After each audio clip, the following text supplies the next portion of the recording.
Hi everyone, welcome to another video here on Sam's Crafty Castle. As you can see, I moved my camera setup around just a little bit to try and get a more of an overhead video, and this actually makes it a lot easier for me to see what you guys are seeing too. It puts the viewfinder like almost right in front of me, which is quite helpful, and plus I feel like I'm actually talking to the camera or to something instead of just talking to my wall. So, alright. Today's video is going to be on no line watercoloring. I will preface this by saying I am not a watercolor expert. Watercolor is not really my thing. I'm definitely more of a marker, pencil kind of girl. But I do really like the soft look watercolor can give you. I like doing watercolor backgrounds. I just don't typically color my images with watercolor, but I really wanted to give it a go today. So I hope you'll let me take the opportunity to try. Once again, I forgot something to go under here, but I'm going to use this clear plastic card sleeve because I have a bunch of extra ones, and not actually that one. I'm going to use this one, which is the same thing, it's just a different one, to put my watercolor paints on, because I don't have a watercolor palette. All I have is these distress inks, which I use kind of like my watercolor palette. I do have more than this. These are just the ones that I brought in for the video. So I have that. I have my mini Midstar. Oops, camera's not as far as up as it used to be. To be able to wet and make paint out of the ink. I have my image, which is the little fox from Gina K Designs Christmas Wishes stamp set. And then I have the stuff for the back of my card, the grading, and I have some stuff to decorate the envelope and the inside of my card, which will come around towards the end of the video. Alright, so let's get started with the fun technique part. I'm probably going to walk you through the technique part and then just do like a speed through kind of thing for the putting together part of the card.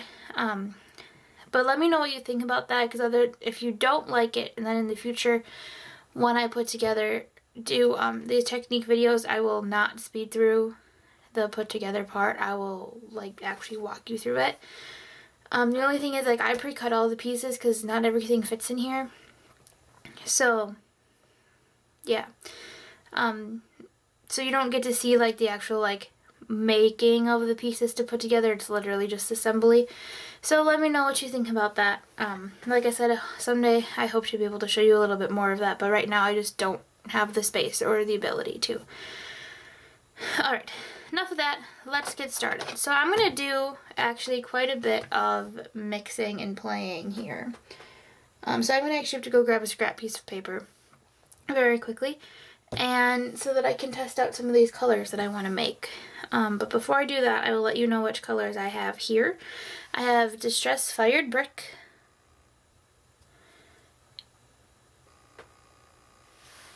I have the oops, upside down. I'm sorry for anything that's upside down or weird in this video. I gotta relearn this camera setup here.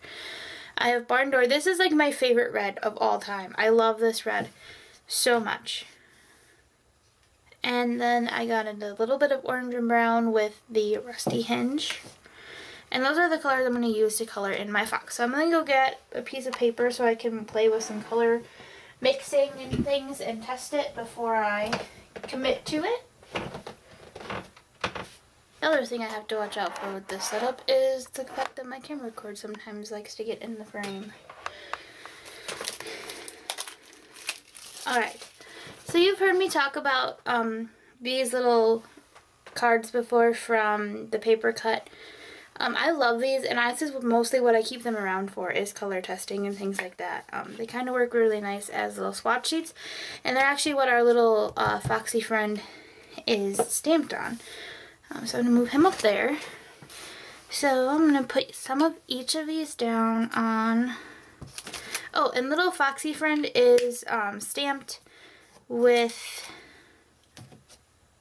Memento Potter's Clay ink. I had to think about that for a second. Oh, there we go. So there's my three colors, and I'm going to kind of play around here and see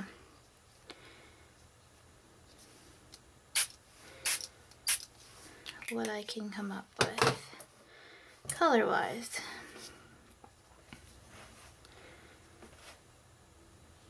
sort of swatch out each color first on this paper. You guys know me, I'll just brush it off on the mat back here. Because I know I want him to be like a reddish orangish fox. And one color needs to be lighter than the other. So I think I'm going to do them in two separate paints. So I'm going to mix the Rusty Hinge up with the barn door, and then with that, and they're going to be with the faded brick, fired brick. Sorry, Gina K is faded brick. Distress is fired brick. And we'll get a nice little mixy color here. And that's how I'm going to do my fox friend.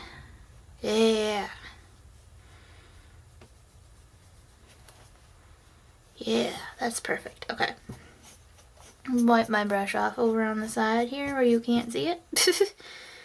And then I'm going to bring in my smaller brush to do the actual coloring. This brush is one of my favorites. It is the Royal Crafter's Choice brush. I really like this brand of brush. I need to get more brushes, and I've been kind of like waiting.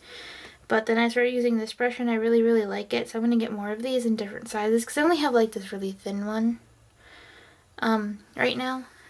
And I want a couple that are better for like washes and stuff at some point. Okay, I'm going to move this ink out of the frame so that we can get Foxy Friend a little more framed up here. And I will zoom in on him a little bit. There we go.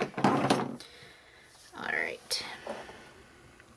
Let's get painting. So the point of no line coloring is you want to stamp your image in a color that is very, very close to whatever it is you're going to be using.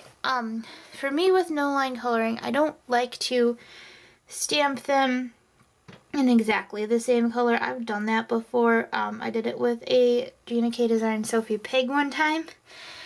And I didn't do a video on that one.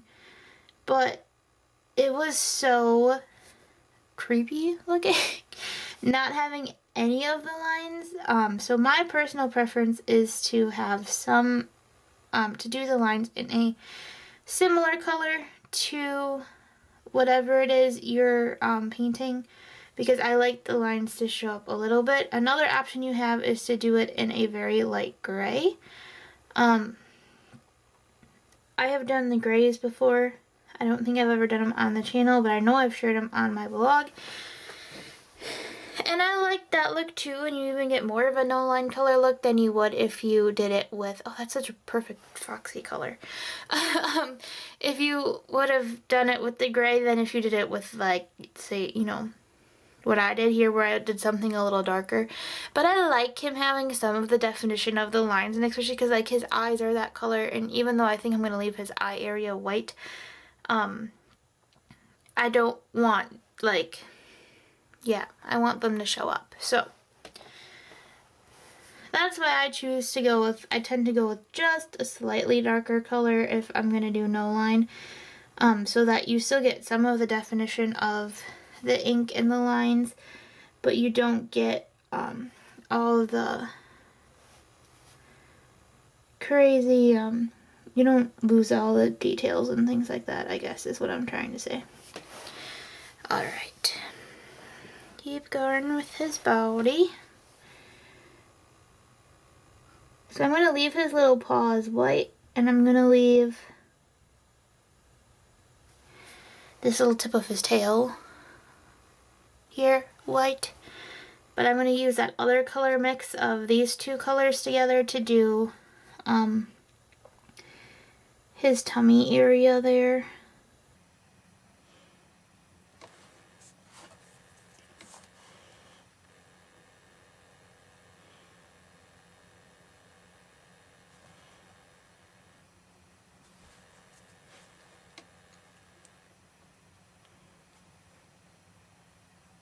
You just take your time, and the nice thing with this like fine detail brush that I have, oops, is that it is very easy to get into small areas, which is very nice.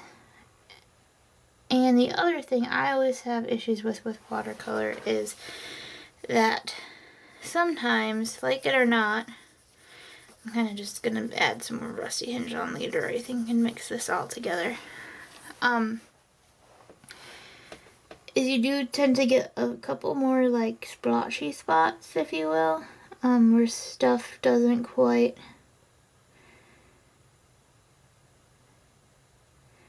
work as well, or cover as well, because that's kind of how watercolors work. They just don't. They're not always super opaque, if you will.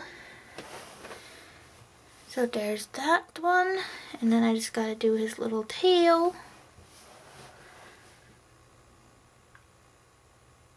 I'm careful not to get anything on his little white paws.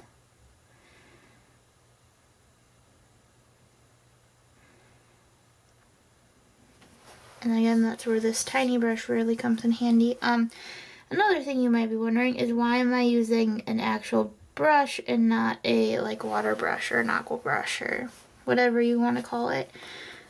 Basically one of the ones where the water comes out of the paintbrush. I'm not using one of those because I just don't like them. I would rather paint like this, like normally, than use an aqua brush. Obviously I don't mind them, I'll use them. I have nothing against aqua brushes at all. But personal preference is to use a regular paintbrush. Another thing I wanted to say is I'm not doing this on watercolor paper. You totally could. I just, personal preference, chose not to. I do have a bunch of watercolor paper. I do use my watercolor paper when I watercolor things, but I tend to like to go with the more, with this paper, especially for something small like him. I don't want to cut up a whole piece of watercolor paper for him. So yeah, the best I can, because like I said, I kind of messed up with where I put it, so some of it's not going to come off. And now we're going to do all of his little accessories. So his little scarf and his little skates are going to be, oops, not Gina K ink, not on the bottom. This broken china and this evergreen bough colors. Mix, mix, mix, mix, mix. Oh, okay. Look at how pretty that color is, guys. Let's see what it looks like. My goodness. Okay, that's a pretty teal. You're gonna see, like, I'm kind of off on my colors for this card that I have, but I think it'll still work. These colors mixed better than I thought they would. Alright, let's do this. Let's get Foxy back in the frame here. So this teal is just going to be his scarf, like so.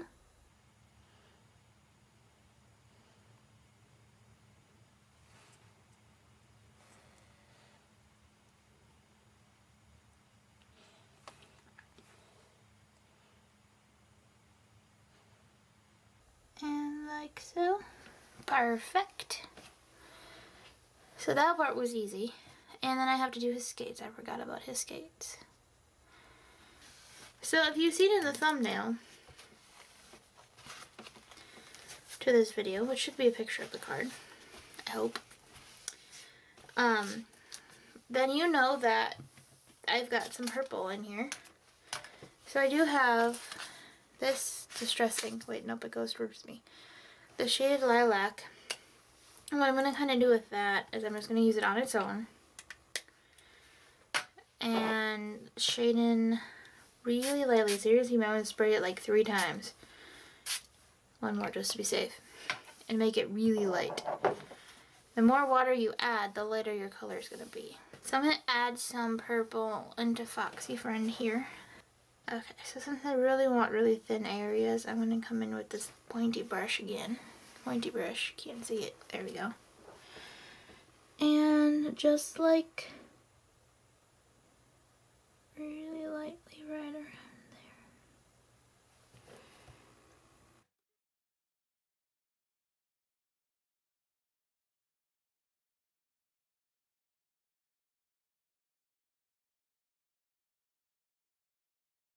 So like it's basically all I'm doing is that instead of shading with like a gray or something on the white, I'm just kind of adding this purple in instead. Alright, so that's all I'm going to do with the purple. It's going to give it just a little bit of purple-y look to it and add that color in. And I actually might come back to this purple again later in the video. Actually, no, I will come back to that purple later again in the video. And then that should be it. I think the rest of this is all for the next chunk of the video. So, there's our little foxy friend. I'm going to go cut him out on my scan cut. Very simple, very straightforward kind of assembly line here today. So this part I will speed through, and so I'm going to say my goodbyes now while I head into assembly land here. So thank you so much for watching. I will look forward to seeing you here again next week. Don't forget to like, subscribe, and comment down below.